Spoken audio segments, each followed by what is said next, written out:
Miércoles 27 de junio del 2018, las 10:10 o así, por atardecer, grabando desde Actios hacia el oeste, con la cámara Canon EOS 550.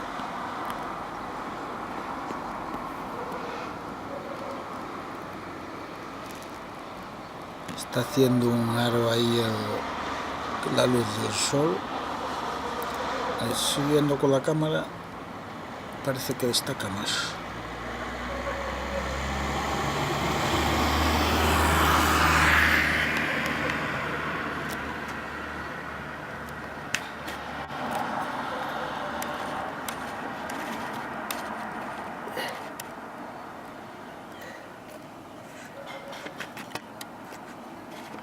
Grabando en dirección a Cela Pereiras, ahí en Mos.